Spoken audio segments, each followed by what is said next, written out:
नमस्कार। अंतर्राष्ट्रीय खबरों के हमारे इस खास कार्यक्रम में आपका स्वागत है। मैं हूं चंद्रशेखर जोशी। इस कार्यक्रम में हम आपको इस वक्त की बड़ी अंतर्राष्ट्रीय खबरें बताते हैं, साथ ही दो बड़ी खबरों पर अपने विशेषज्ञ मेहमान के साथ चर्चा भी करते हैं।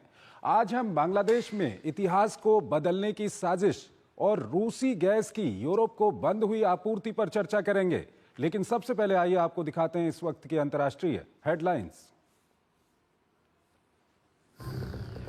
यूक्रेन के रास्ते यूरोप अब नहीं पहुंचेगी रूसी गैस। ज़ेलेंस्की ने रूसी कंपनी के साथ आखिरी समझौता भी किया खत्म। पोलैंड ने रूस के खिलाफ बताया बड़ी जीत।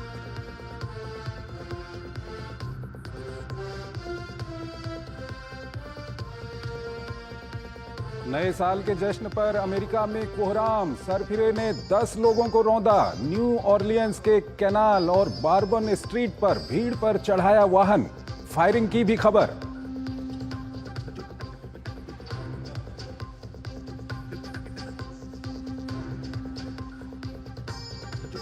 भारत और पाकिस्तान ने द्विपक्षीय समझौते के तहत परमाणु प्रतिष्ठानों की सूची का किया आदान प्रदान। दोनों देशों ने एक दूसरे के साथ सूची की साझा।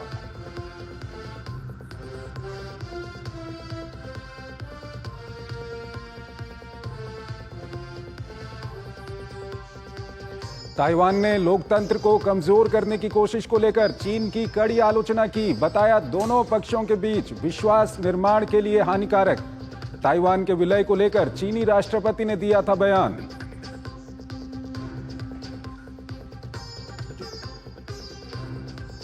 पश्चिमी अफ्रीकी देश आइवरी कोस्ट से जल्द होगी फ्रांस के सैनिकों की वापसी। राष्ट्रपति ओउटारा ने किया ऐलान। 1960 में औपनिवेशिक शासन के अंत के बाद भी फ्रांसीसी सैनिकों की थी मौजूदगी।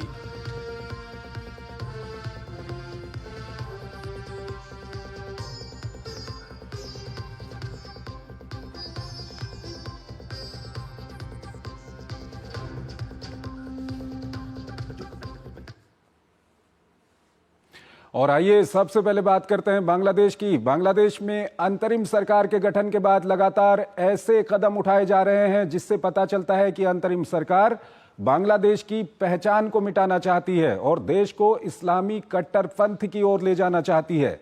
ऐसे ही एक फैसले के तहत अंतरिम प्रशासन के द्वारा अब बच्चों की किताबों में परिवर्तन किया जा रहा है। इस सब के बीच बांग्लादेश की सेना ने भारत के साथ अच्छे संबंधों को बनाए रखने पर जोर दिया है। ये रिपोर्ट देखिए। सत्ता से चिपके रहने की लालच ने नोबेल पुरस्कार विजेता और अंतरिम सरकार के मुखिया को न सिर्फ दुनिया के सामने बेनकाब कर दिया है, बल्कि देश को एक ऐसे मोड़ पर लाकर खड़ा कर दिया है जिससे अनिश्चितता, अराजकता और अस्थिरता के माहौल से निकलना फिलहाल मुश्किल हो गया है। अपनी इन्हीं व्यक्तिगत मजबूरियों के कारण यूनुस कट्टरपंथियों के आगे घुटने टेकते नजर आ रहे हैं। पिछले दिनों छात्र आंदोलन के नाम पर कुछ कथित संगठनों ने संविधान में बदलाव की मांग की तो यूनुस प्रशासन ने इन्हें संतुष्ट करने के लिए खूब अंधेरी रात में जुलाई अगस्त के हिंसक प्रदर्शनों पर घोषणा पत्र जारी करने का ऐलान कर दिया। हालांकि छात्रों ने 15 जनवरी तक अल्टीमेटम देते हुए अपना प्रदर्शन वापस ले लिया। वहीं बीएनपी ने संविधान में बदलाव की इस मांग को फांसीवादी करार दिया है। इतना ही नहीं, अब स्कूली बच्चे नया इतिहास पढ़ेंगे। प्राथमिक और माध्यमिक की नई पाठ्य पुस्तकों में स्वतंत्रता के नायक शेख मुजीबुर रहमान नहीं बल्कि जियाउर रहमान होंगे। इन किताबों में बताया गया है कि 26 मार्च 1971 को सबसे पहले जियाउर रहमान ने बांग्लादेश की स्वतंत्रता की घोषणा की। हालांकि बंगबंधु के कहने पर 27 मार्च को जियाउर रहमान ने फिर से इसका ऐलान किया। ये पहली बार नहीं है जब बांग्लादेश की पाठ्य पुस्तकों में इस तरह का बदलाव किया गया है। इससे पहले 1996-2001 के अवामी लीग के कार्यकाल के दौरान शेख मुजीबुर रहमान को स्वतंत्रता की घोषणा करने वाला, जबकि जियाउर रहमान को सिर्फ ये संदेश पढ़ने वाला बताया गया था। जबकि बीएनपी की सरकार में बताया गया कि स्वतंत्रता की घोषणा जियाउर रहमान ने ही की थी। बदलते घटनाक्रम के बीच सेना प्रमुख ने राजनीति में हस्तक्षेप नहीं करने का भरोसा जरूर दिया है, लेकिन सवाल उठ रहे हैं कि कितनी देर तक। साथ ही उन्होंने भारत को बड़ा भाई बताते हुए कहा कि सेना सौहार्दपूर्ण संबंध बनाए रखने के लिए बेहद उत्सुक है। वहीं राजनीतिक ध्रुवीकरण भी तेजी से गहराता जा रहा है। अब तक हर मोर्चे पर साथ साथ नजर आने वाली बीएनपी और जमाते इस्लामी में मतभेद साफ दिखाई दे रहे हैं। बीएनपी तुरंत चुनाव चाहती है, लेकिन जमाते इस्लामी इसके मूड में नहीं है। वहीं चुनाव आयोग ने कहा है कि शेख हसीना की पार्टी अवामी लीग चुनाव लड़ सकती है जब तक कि उस पर प्रतिबंध नहीं लगाया जाता है। अनिल कुमार तिरकुनायत हमारे साथ जुड़ रहे हैं, विदेशी मामलों के जानकार हैं, उनसे हम बातचीत करेंगे इस मामले पर। अनिल जी, बहुत बहुत स्वागत है आपका हमारे इस कार्यक्रम में। पहला सवाल जो मैं आपके सामने रखने जा रहा हूं वो यही है कि मुजीबुर रहमान या जियाउर रहमान, ये किस तरह का विवाद खड़ा करना चाहती है वहां पर अंतरिम सरकार? देखिए, जो अंतरिम सरकार है वो बेसिकली मुझे तो ये लगता है कि जिसको अभी उनको समझ नहीं आ रहा है कि क्या किया जाए। जो अपनी हिस्ट्री को अगर आप हटाना चाहते हैं पूरी तरह से, तो मैं समझता हूं कि वहां पर देश पूरी तरह डिवाइडेड हो जाएगा, क्योंकि चाहे अवामी लीग की बात हो या उनके स्वतंत्रता संग्राम की बात हो 1971 की, आप हिस्ट्री को तो नहीं निकाल सकते ना। तो ये एक समस्या है जिसको बांग्लादेश की नई सरकार कुछ करना चाहती है। इससे सबसे बड़ी बात मैं समझता हूँ कि ये कोशिश कर रहे हैं कि कंट्रोवर्सी जनरेट होती रहे, और ताकि उनको एक जैसे इंडिया पंचिंग का मौका मिल रहा है, और दूसरी तरफ ये है कि दूसरे देश जैसे चाहे वो चीन हो, पाकिस्तान हो, अमेरिका हो, उनसे सपोर्ट मिलने की आशा है। तो वो इसी के ऊपर बलबूते पर चल रहे हैं। लेकिन लोग जो हैं वहाँ के, अभी भी आज की डेट में भी 40-45% लोग जो हैं वो अवामी लीग को या शेख मुजीबुर रहमान को उनका वही इज्जत करते हैं। लेकिन आप अपने सारे आइकॉन्स को अगर तोड़ देंगे और उनको मिटाने की कोशिश करेंगे तो मैं समझता हूं कि काफी एक समस्या हो सकती है। तिरकुनाथ जी, ये बच्चों के पाठ्यक्रम में जो बदलाव की बात है कि इतिहास को वहां पर बदल दिया जाएगा, दरअसल किस ओर ये देश को ले जाना चाहती है अंतरिम सरकार वहां पर?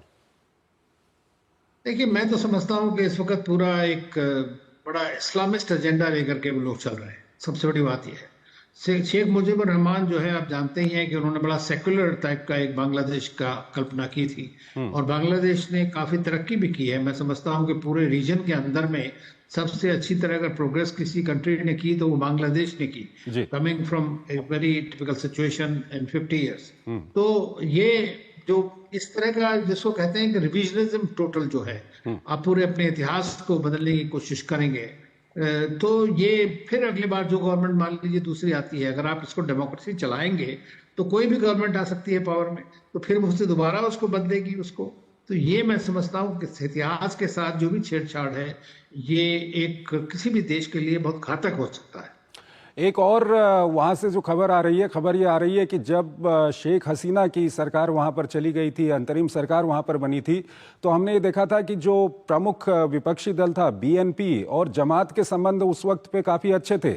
लेकिन अब जल्द चुनाव कराने की मांग को लेकर बीएनपी और जमात दोनों अलग अलग बातें कह रही हैं, दोनों के अलग अलग रुख हैं।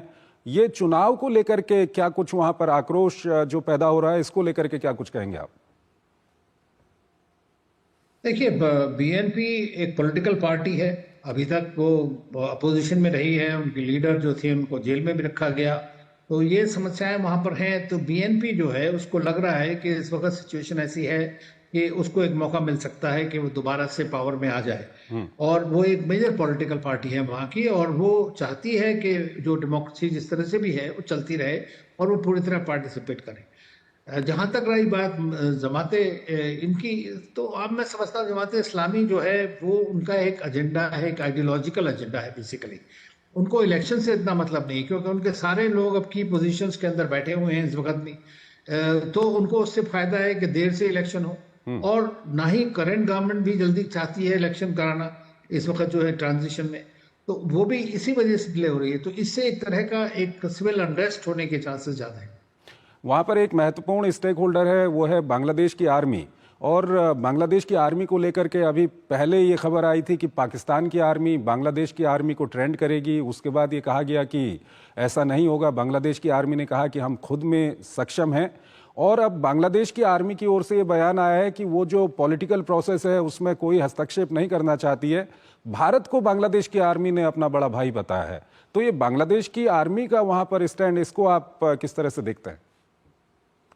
देखिए, बांग्लादेश की जो आर्मी है वो हमेशा से एक पॉलिटिकल एक्टर बनी रही है। पुराने जनरल चाहे जियाउर रहमान हो, इरशाद हो, उन सब ने रूल किया है बांग्लादेश के ऊपर में, फॉर्मर जनरल्स थे। लेकिन जो एक्टिव इस वक्त जनरल है वो ये जानते हैं कि अगर देश के अंदर में आर्मी आएगी तो फिर से एक समस्या हो सकती है, और एक इंटरनेशनल जो अब इनको सपोर्ट मिला हुआ है उसमें भी वो परेशानी आ सकती है। तो इसलिए इस वक्त मेरे ख्याल से आर्मी इंटरेस्टेड नहीं है कि वो पावर लेके खुद चलाए। दूसरा चीज ये है कि किस तरह से कंट्री के अंदर ट्रांजिशन में समस्या तो आती हैं, हर देश में आती हैं जहां पे भी ट्रांजिशन होता है। तो इस वक्त में जो वो कह रहे हैं कि भारत के साथ, भारत बड़ा देश है, भारत ने तो हमेशा भला ही चाहा है, और बहुत सारे वहाँ के जो फौजी हैं वो यहाँ पे ट्रेन भी हुए हैं। भारत ने शुरू से एक अच्छा कोलैबोरेटिव सिस्टम रखा है वहाँ के बारे में। तो मैं समझता हूँ कि ये एक पॉजिटिव स्टेटमेंट है उनके यहाँ से आर्मी जनरल का, और उसको उसी रूप में देखना चाहिए। लेकिन मैं होना ये चाहिए कि सारे देश के अंदर लोगों को लगना चाहिए कि भारत ने हमेशा बांग्लादेश का भला चाहा है, और जो भी भारत ने आज तक किया है वो बांग्लादेश के लोगों के लिए किया है, ना कि किसी पर्टिकुलर सरकार या किसी लीडर के लिए। त्रिगुणाथ जी, एक ये बयान हम दिखा भी रहे हैं, ये बांग्लादेश के विदेश विभाग की तरफ से ये बयान आया है। इसमें ये कहा गया है कि वो भारत के साथ अच्छे संबंध चाहते हैं। 2025 में उनकी प्राथमिकता है कि भारत के साथ अच्छे संबंध हों। तो हमने हाल के दिनों में देखा है कि जिस तरह का एजेंडा वहाँ पर चला है अंतरिम सरकार की ओर से, हिंदुओं के साथ वहाँ पर अत्याचार हुआ है, अल्पसंख्यकों के साथ वहाँ पर अत्याचार हुआ है, और अब ये अंतरिम सरकार के जो विदेश मामलों के प्रभारी हैं वो कहते हैं कि 2025 में भारत के साथ अच्छे संबंध बनाना हमारी प्राथमिकता है। आपको क्या लगता है कि हाल के दिनों में कुछ दबाव में आई है वहाँ की अंतरिम सरकार? देखिए, दबाव नहीं है। अगर आप देखें तो ज्योग्राफिकली 3 तरफ से बांग्लादेश भारत के साथ में सीमा मिलती है, और चौथी तरफ समुंदर है उनके पास में। तो उनको भारत पे जो है रिश्ता, भारत ने, देखिए इस बीच में इन्होंने कुछ भी कहा हो, किसी भी तरह के स्टेटमेंट्स आए, भारत ने लगातार उनको जो उनकी रिक्वायरमेंट्स है, जो उनकी चीज, बिजली है, चाहे पानी है, गैस है, जो भी चीज चाहिए उनको, वो सब भारत कंटिन्यू करते रहा, थ्रू आउट सप्लाई किया है। कोई किसी चीज का उसमें इंटरप्शन नहीं आने दिया है। तो उससे उनको लगता है, वहां के लोगों को तो समझ आ रहा है कि भारत ने तो अब तक कोई प्रेशर नहीं डाला है इस तरह का।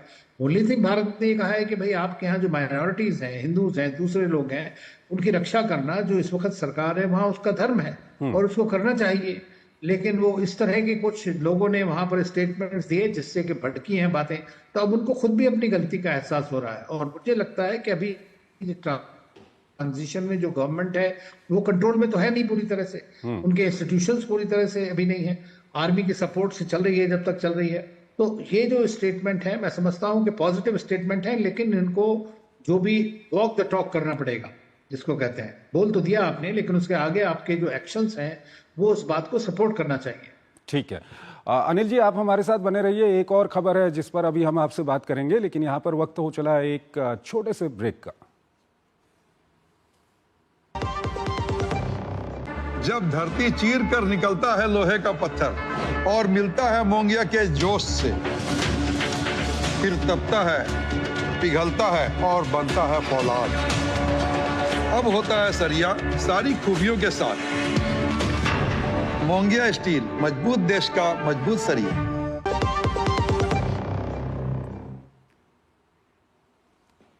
स्वागत है आपका ब्रेक के बाद। अगली खबर की ओर आपको लिए चलेंगे। रूस की गैस अब यूक्रेन होते हुए यूरोप तक नहीं पहुंच पाएगी। रूस और यूक्रेन के बीच युद्ध के कारण लंबे समय से चली आ रही ये व्यवस्था अब रोक दी गई है। जहां इसका असर यूरोप के कई देशों में हो रहा है, तो वहीं यूक्रेन ने इसे अपनी जीत और रूस के लिए बड़ा आर्थिक झटका बताया है। ये रिपोर्ट देखिए। यूरोप में नए साल का आगाज एक कड़ी परिस्थिति के साथ हुआ, फिर भी यूक्रेन समेत कई देश इसे अपनी बड़ी जीत मान रहे हैं। दरअसल यूक्रेन ने यूरोपीय संघ के देशों को अपने देश से होते हुए रूसी गैस की आपूर्ति बंद कर दी है। यूक्रेन के गैस ट्रांजिट ऑपरेटर नेफ्टोगैज और रूस के गैज़प्रोम के बीच 5 साल का समझौता समाप्त होने के बाद ये आपूर्ति बंद हुई है। यूक्रेन के राष्ट्रपति ने कहा कि रूस को अपने ही खून से अरबों की कमाई नहीं करने दी जाएगी, जबकि पोलैंड ने रूस के खिलाफ इसे एक और बड़ी जीत बताया है। रूस साल 1991 से यूक्रेन होते हुए यूरोप को गैस पहुंचाता रहा है। स्लोवाकिया और हंगरी ने समझौते की मियाद बढ़ाने की नाकाम कोशिश की। इससे स्लोवाकिया के सबसे ज्यादा प्रभावित होने की बात कही जा रही है, लेकिन ईयू का मानना है कि यह असर काफी सीमित होगा। स्लोवाकिया के प्रधानमंत्री ने पिछले हफ्ते पुतिन से मुलाकात कर यूक्रेन को बिजली आपूर्ति रोकने की धमकी भी दे डाली थी। हालांकि ज़ेलेंस्की पर इसका कोई असर नहीं हुआ। रूस अब भी ब्लैक सी के पार टर्क स्ट्रीम पाइपलाइन के जरिए हंगरी, तुर्की और सर्बिया को गैस भेज सकता है। यूक्रेन के रास्ते रूसी गैस की आपूर्ति का बंद होना यूरोप की ऊर्जा नीति में बड़े बदलाव का संकेत है। इसके लिए ईयू ने वैकल्पिक ऊर्जा आपूर्ति और इंफ्रास्ट्रक्चर में सुधार के माध्यम से खुद को बचाने की कोशिश काफी पहले ही शुरू कर दी थी। ईयू ने ऊर्जा दक्षता बढ़ाने, अक्षय ऊर्जा का विस्तार और गैस इंफ्रास्ट्रक्चर को लचीला बनाने पर जोर दिया। लिक्विफाइड नेचुरल गैस के लिए ईयू ने कतर और अमेरिका से आयात बढ़ाया, जबकि पाइप्ड गैस के लिए नॉर्वे से आपूर्ति बढ़ाई गई। इतना ही नहीं, कई यूरोपीय देशों ने गैस भंडार को बढ़ाकर अपनी जरूरतों को पूरा किया। बहरहाल इस बदलाव का नुकसान रूस और यूक्रेन दोनों को उठाना पड़ेगा। यूक्रेन को ट्रांजिट फीस के रूप में 80 करोड़ डॉलर की हर साल आमदनी होती थी। वहीं रूसी कंपनी गैज़प्रोम को 5 अरब डॉलर का नुकसान झेलना होगा। दरअसल यूक्रेन के लिए ट्रांजिट समझौते को न बढ़ाना रूस की आर्थिक ताकत को कमजोर करने की रणनीति का हिस्सा होने के साथ साथ यूरोप को ऊर्जा के क्षेत्र में आत्मनिर्भरता बनाने की राह में मील का पत्थर साबित हो सकता है। अनिल कुमार तिरकुड़ायत हमारे साथ बने हुए हैं, विदेशी मामलों के जानकार हैं, उनसे हम बातचीत करेंगे इस खबर पर। अनिल जी, आज अगर हम अंतर्राष्ट्रीय मीडिया को देखें तो ये एक बड़ी खबर थी आज की। हम आपसे ये जानना चाहेंगे कि अब यूरोप से यूक्रेन होते हुए माफ कीजिएगा, रूस से यूक्रेन होते हुए यूरोप को गैस नहीं जा पाएगी, इसका क्या कुछ असर पड़ेगा यूरोप पर? देखिए, यूरोप ने पिछले 3 साल के अंदर कोशिश की है कि कुछ डाइवर्सिफाई कर पाए। जैसा आपकी रिपोर्ट में भी कहा है कि उन्होंने एलएनजी कतार से लेने की कोशिश करी है, उन्होंने एलएनजी यूएसए से भी आ रही है, लेकिन वो काफी एक्सपेंसिव पड़ती है उनको। रशियन गैस जो है बहुत सस्ती है कंपैरेटिवली, लेकिन जब से सैंक्शंस लगी हैं तो उसके ऊपर सबके जो है प्राइस कैपिंग भी की गई क्रूड के ऊपर में, और दूसरा गैस की भी रोकने की कोशिश भी की गई है। तो लेकिन उनका एक, आपको पता होगा कि एक पाइपलाइन जो थी उसको वो अटैक भी किया गया था उसके ऊपर में, तो उससे भी सप्लाई जर्मनी के यहाँ जाती थी, वो भी बंद हो गई।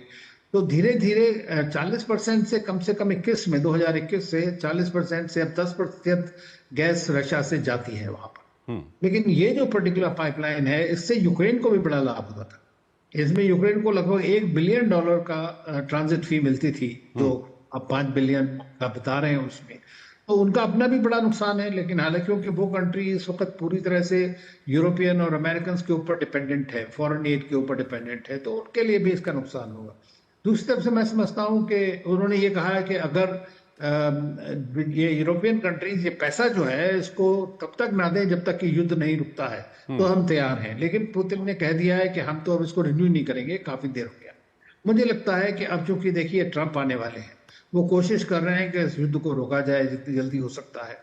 तो अगर वो युद्ध रुक जाता है तो ये सारी चीजें दोबारा से रीस्टार्ट होने के चांसेस हैं कि ये सब ये टेम्परेरी होगा। दूसरा, जैसा वो दूसरी पाइपलाइन है वो लिमिटेड उसमें सप्लाईज है, लेकिन चूंकि स्लोवाकिया और हंगरी यूरोप में ऐसे देश हैं जो रूस का पक्ष लेते हैं अक्सर, और वो उसके साथ बातचीत करने के पक्षधर हैं, तो उनको किसी ना किसी तरह से थोड़ी सप्लाई चलती रहेगी। उनके प्रधानमंत्री स्लोवाकिया के अभी आए थे और उन्होंने इस बात के लिए पुतिन से भी कहा। तो ये होगा, मुझे लगता है कि रशिया इस वक्त में इस चीज को अपने लाभ के लिए कि युद्ध में कैसे यूरोप को टाइट करने के, यूरोप इस वक्त जो है कुछ सबसे ज्यादा सपोर्ट कर रहा है ये यूक्रेन को, तो उसको कंट्रोल करने के लिए उसने अपना ये पैतरा बदला है इस वक्त में कि ये तो पूरा एक निगोशिएटिंग स्ट्रेटजी रहेगी उसके आगे, क्योंकि सबसे बड़ी पाइपलाइन है जिसके थ्रू गैस जो है यूरोप तक जाती है। अब यूरोप में भी समस्या तो है ही है, ऐसा नहीं है कि समस्या नहीं हुई है इससे, क्योंकि आप 3-4 साल के अंदर कंप्लीट डाइवर्सिफिकेशन नहीं हो सकता है। तो वही एक चीज है, उसी को मैं समझता हूं कि रूस की स्ट्रेटेजिक जो कम्युनिटी है वो ये सोच रही होगी कि किस तरह इसको लेवरेज किया जाए। इसी पे दूसरा सवाल ये आता है कि जिस तरह का नरेशन पश्चिमी देश और यूक्रेन का जो समर्थन करते हैं वो देश बना रहे हैं कि इस पूरे इलाके में रूस एक बड़ा खिलाड़ी था एनर्जी को लेकर के, खासकर गैस को लेकर के। अब ये जो अंतर वहां पर आया है और रूस को भी बड़ा आर्थिक झटका इससे लगेगा क्या? देखिए, झटका तो लगता ही है। तो सबसे ज्यादा करीब 19,000 सैंक्शंस लगी हुई हैं रूस के ऊपर में, लेकिन उस सब के बावजूद जो है रशिया की इकोनॉमी में कुछ बेसिक स्ट्रक्चरल प्रॉब्लम्स जरूर आई हैं, लेकिन ओवरऑल 3.5% उनका जीडीपी ग्रोथ है। उन्होंने सारा अपना डाइवर्सिफाई किया है इस 3 साल के भीतर में।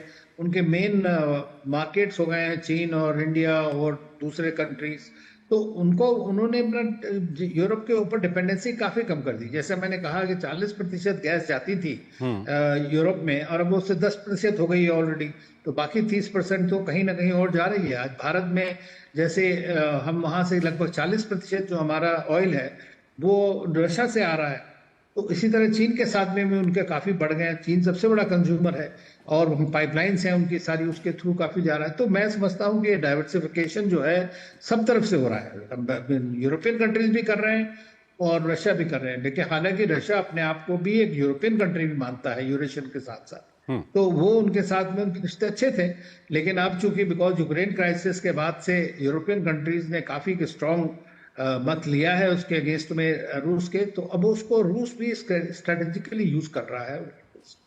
एक सवाल और है, ये जो गैस का मसला है, ये जो युद्ध के समीकरण वहाँ पर हैं उस पर कितना असर डालेगा? क्योंकि यूरोप के कुछ देशों की हम बात करें, स्लोवाकिया की बात करें, दूसरे देशों की बात करें, वो कहीं ना कहीं यूक्रेन से थोड़ा सा नाराज हैं इसको लेकर के। देखिए, यूरोप डिवाइडेड है जहां तक यूक्रेन इशू की बात है।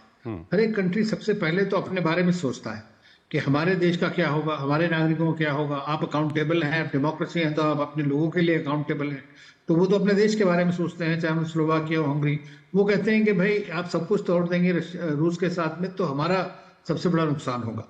तो इस बात को वो ओपनली कर रहे हैं। उन्होंने हालांकि कहीं ना कहीं से सेकेंडरी ऑपरेशंस तैयार करी हैं, एग्रीमेंट्स बनाए हैं दूसरे कंट्रीज के साथ में, लेकिन एक चीपेस्ट जो गैस आपको मिल रही थी, कंसिस्टेंट मिल रही थी, लार्ज क्वांटिटी में मिल रही थी, उसके ऊपर आपकी रोक हो गई है।